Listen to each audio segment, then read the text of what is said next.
So, Bibio, Stephen James Wilkinson, welcome to the programme. Your new mini album, Sleep on the Wing, is on the way in a few weeks' time, and we're going to talk about that in just a moment. But anyone who listens to your music would think that you grew up as a fan of folk music and electronica, but your first love was heavy metal. Am I right? That's correct, yeah. Can you tell us a bit more about that? Well, I think it started really, most kids, they get into the music that their parents play in the car, or at home. And in my case, it was the music. My dad obviously dominated the cassette player in the car, and because he was being the driver. So I grew up on stuff like Queen and stuff like that. And so I was already kind of accustomed to guitar-based music, rock music. And then when I was maybe getting to the age of about 10, I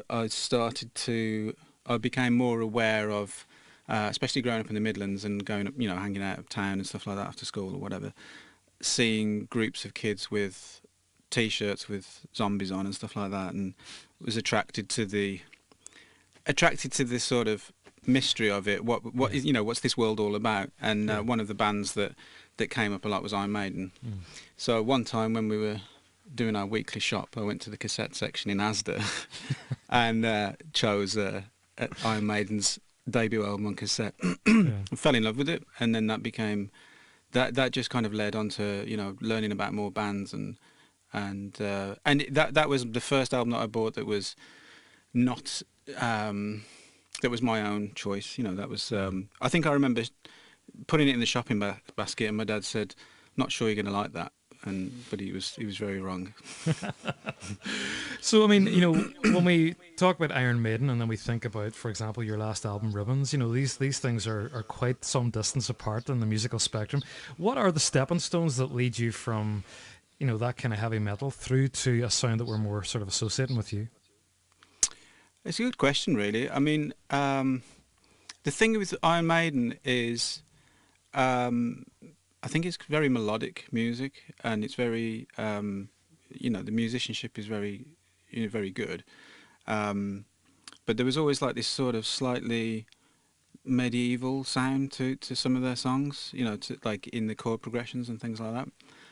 And I've always had, since I was a little kid, I've always had a thing for minor key stuff and kind of more sad music.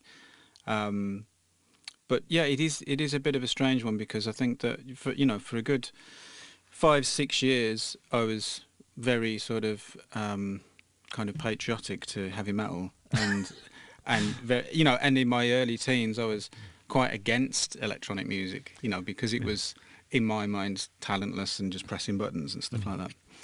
And then when I got to about 15, 16, I started to like some music some electronic music, and then almost sort of fell out with rock music, almost sort of shunned it.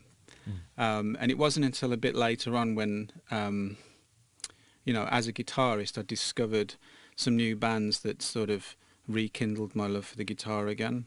Because for quite a while I was in this period after like sort of when I went to university, my late teens, early 20s, I was all about electronic music. I wanted to know how to make that, and I wanted all the equipment that could do that, but I couldn't afford it. But I did have a guitar, so I think that what happened was that I started to try and make music that was sort of experimental and sort of influenced by electronic music, with repetition and things like this and looping, but using what I'd already had, which was a guitar. So there was this unintentional joining of the two branches in a way. You're a self-taught guitarist, though, aren't you? Yeah. Has that been a benefit to you in terms of, I suppose, a sense of freedom, but breaking away from any set down rules and regulations about how to play an instrument? I think so. Yeah. I mean, I think in some ways it can sort of, when it comes to things like technique and dexterity and things like that, it might slow you down because you don't have a trained teacher showing you how to do things, and you can learn much quickly like that. But I think that there is a danger, depending on the teacher of course and the student. I think there's a danger that you can sort of inherit certain conservative attitudes towards how things are played, or whatever. So I think my influences were were quite broad as well, because obviously when I was a teenager I just wanted to be able to play like, you know, heavy metal guitarists, and then I got into jazz a little bit when I was about 15, but that was just like this exotic thing that I didn't understand, that just liked the sound of. And then when I was an art student at college, a lecturer of mine did me a mixtape of minimalist composers like Steve Reich and Philip Glass, people like that. And it was Electric Counterpoint by Steve Reich that changed everything for me, because it appealed to this new love that I had for electronic music, even though it's not electronic music, because it wasn't typical guitar music, and that's what appealed to me. That it was almost treating, to my sort of 19-year-old ears, it was treating the guitar like you might treat synthesizers or whatever, as, you know, more of a piano roll kind of approach to composing, rather than just riffing blues scales all the time, you know. So that that changed a lot for me, because it allowed me to look at my guitar and not just think of it as this thing that I have to play guitar music on, but something that I could just treat as like a raw, you know, harmony, rhythm making device that I can loop and sample and reverse and all these kind of things. Yeah. So I suppose, I mean, I'm assuming, maybe I'm wrong, but I'm assuming you can't read sheet music then. I mean, how do you see, you know, music when you're creating it? Because presumably a trained musician sees it in terms of, you know, quavers and octaves and scales and all that kind of stuff. I mean, how do you visualize your music? I do understand a little bit of theory, but I'm not sort of like, you know, my sort of understanding of music is almost like, you know, my GCSE German or whatever. You know, it's like I can order a beer or whatever. So my sort of understanding of notation, I can look at a score and I can very slowly work out what's going on. I understand, you know, crotchets, quavers, but I can't do it fluently. I can't do it, you know, in real time.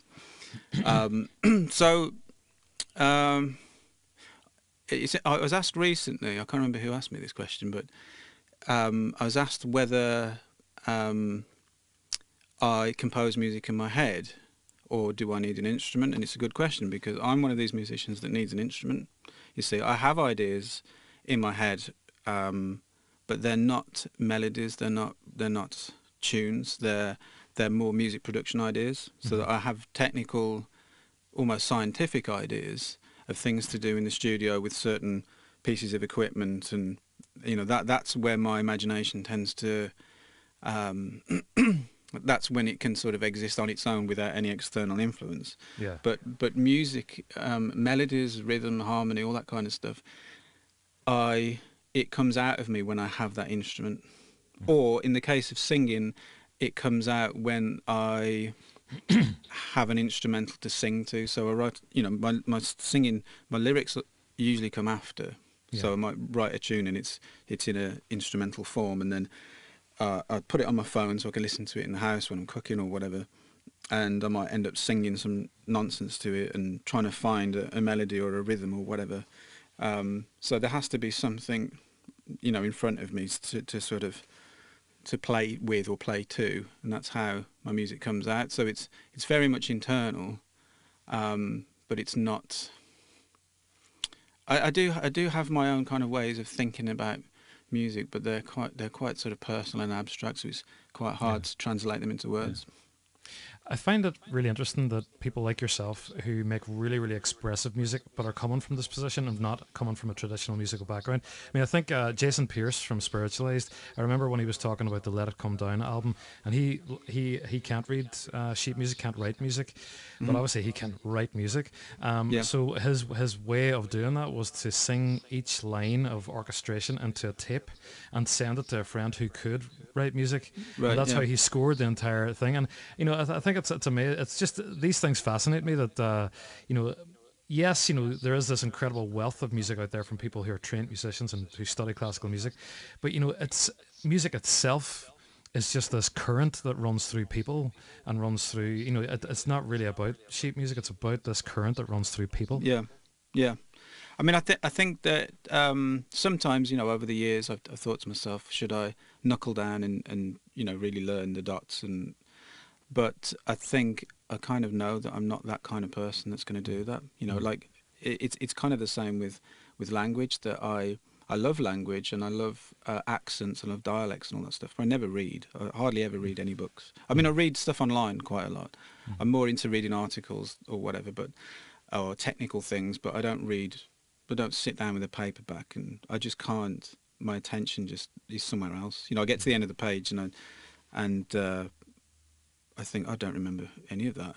And I'm kind of similar with music theory, that I have bought books in the past and, you know, tried to sort of go through them and learn some jazz theory or whatever, but I just end up wanting to find my own way, you know. So I Yeah. think I'm just that kind of person. Well, I want to ask you a wee bit about, the sound that your music has, and I'll start Mm. actually by talking about Wolverhampton, because I've never been there, but my understanding is that it was a key city in the Industrial Revolution. It was a manufacturing base, and to this day, Mm. I know there's an aerospace industry there as well. So I'm assuming that it's like the city that I come from, Derry, which is kind of quite industrial. So I'm assuming it's an industrial place. But your music immediately evokes meadows, it evokes Mm. flowers, it evokes forests, it evokes fields. Is that deliberate on your part? I think if anything, that probably represents the desire to get away from it, Mm. from where, I mean, I grew up in a 70s new build housing estate and between several towns. So I mean, the West Midlands is quite a sprawling urban area. A lot of it's residential, and of course you've got lots of factories, which many of which are derelict. I mean, that's obviously been an influence on me as well. If you get Mm. the train from Wolverhampton to Birmingham and just look out the window, most of the journey is derelict factories, you know, Yeah. wasteland and stuff like that. Some of them are actually in use, but they look derelict.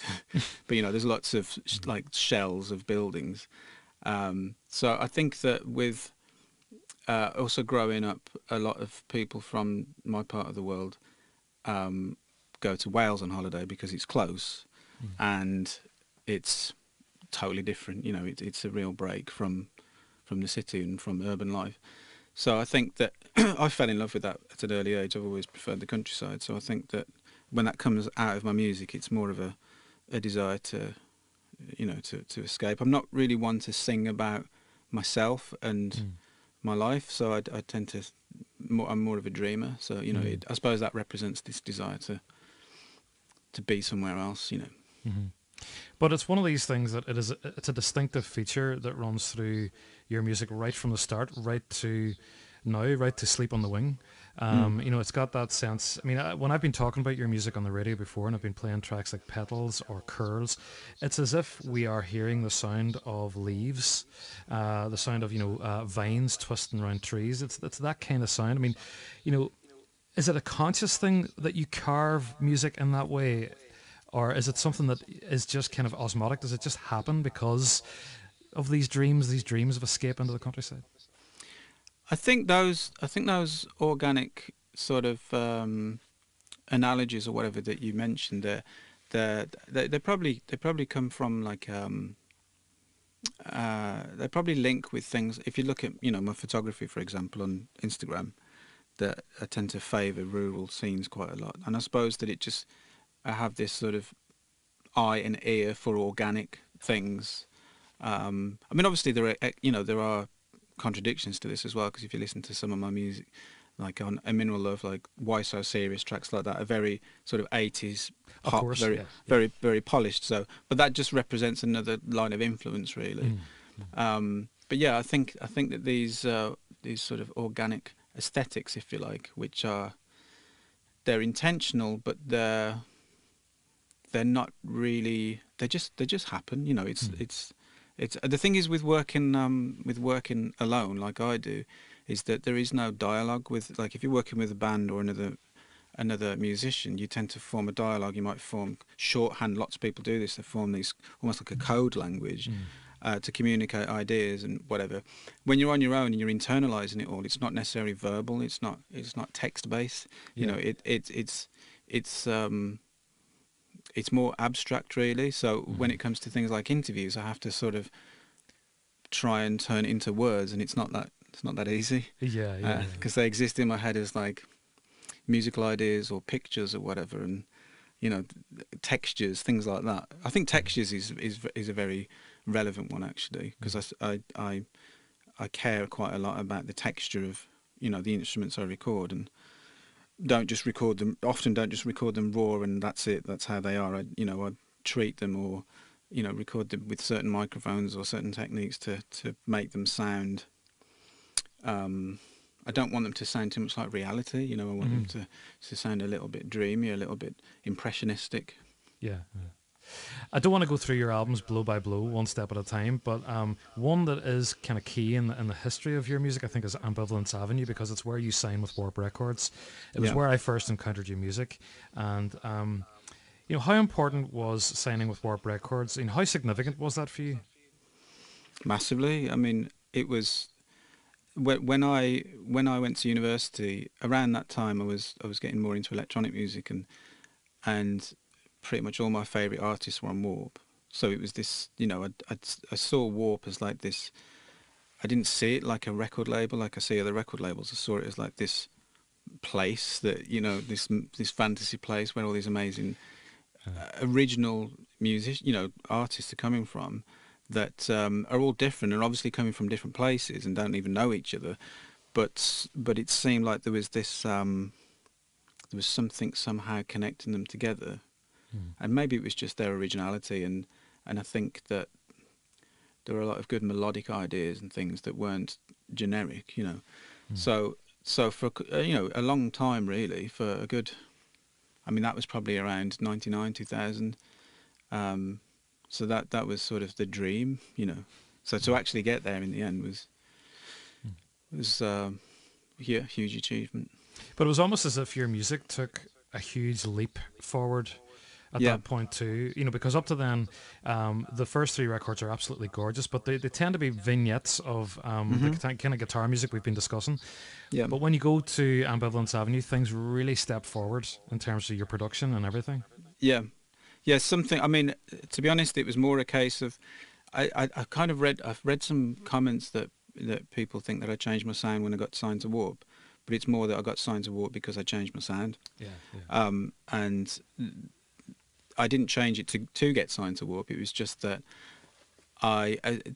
maybe around 2007, I kind of discovered some techniques and pushed myself, and I had some friends who were encouraging me to sort of include this other side of what I was doing, because I had sort of side projects at the time, and I was encouraged by, or in some ways discouraged by people to separate, you know, to keep them separate.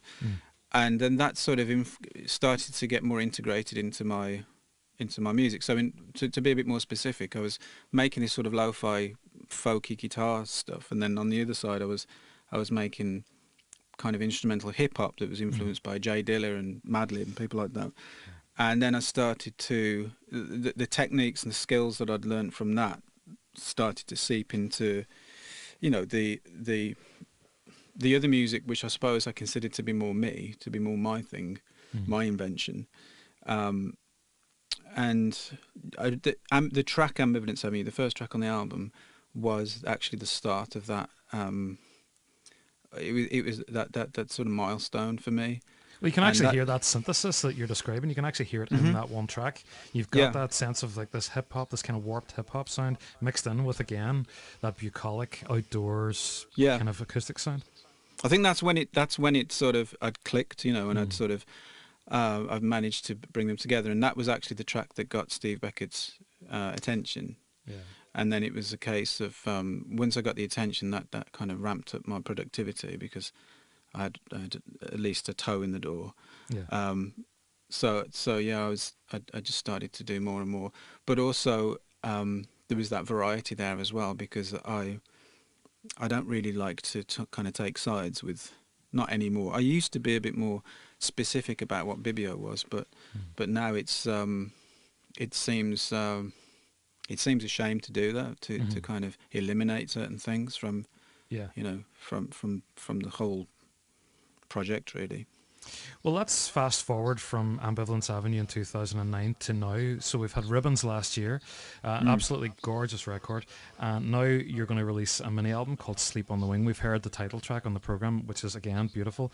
Tell us a little bit about this mini album, kind of what has prompted it, and what's the vibe?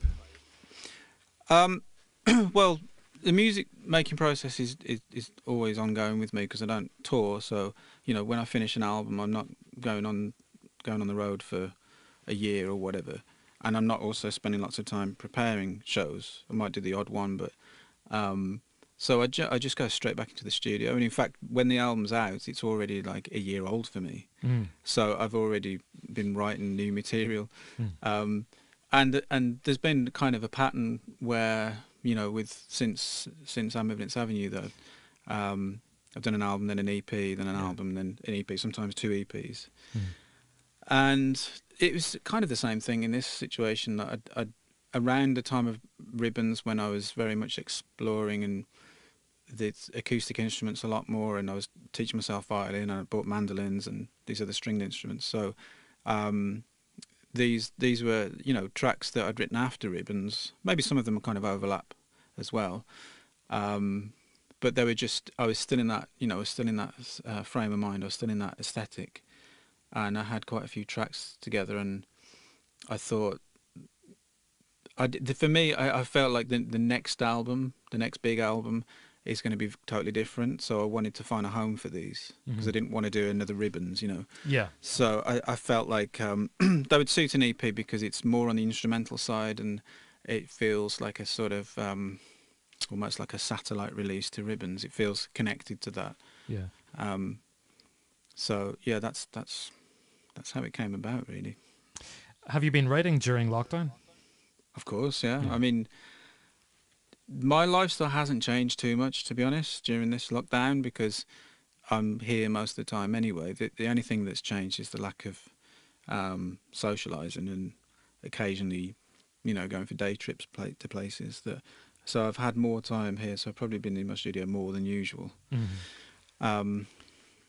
So yeah, I've been writing lots of music and currently working on two albums simultaneously.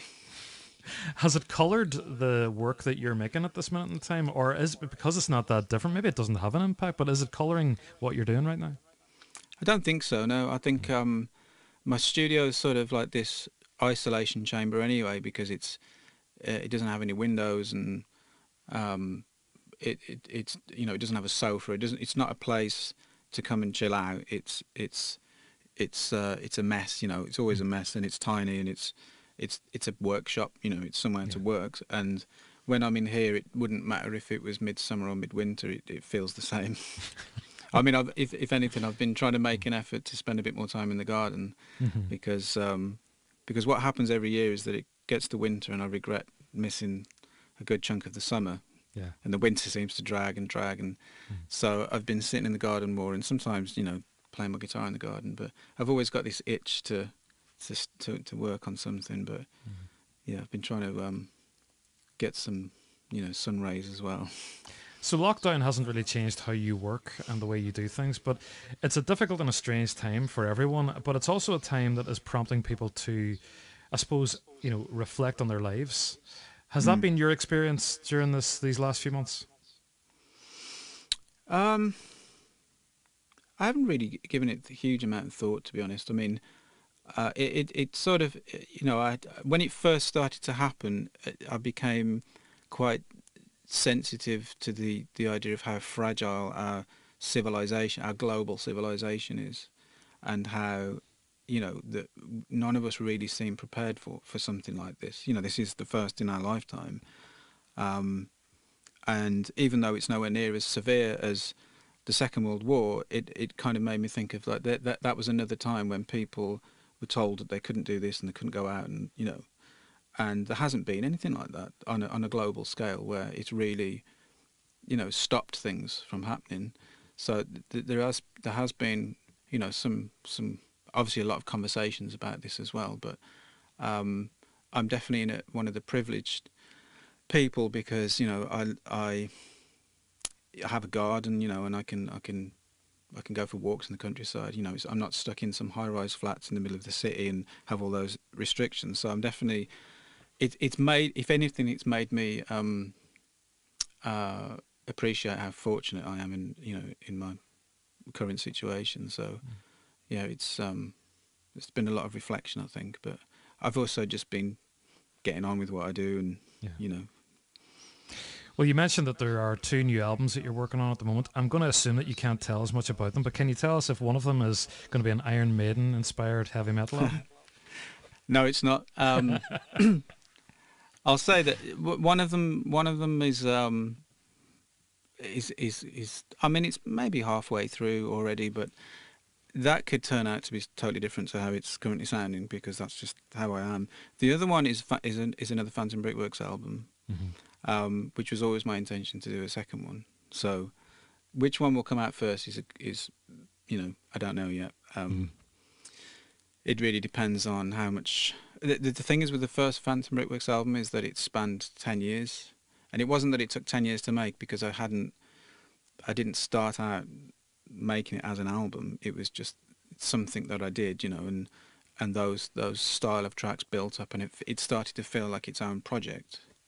And then eventually it got released, and by the time it was released, it had spanned 10 years from the first track. But now it's those techniques and those aesthetics and that sort of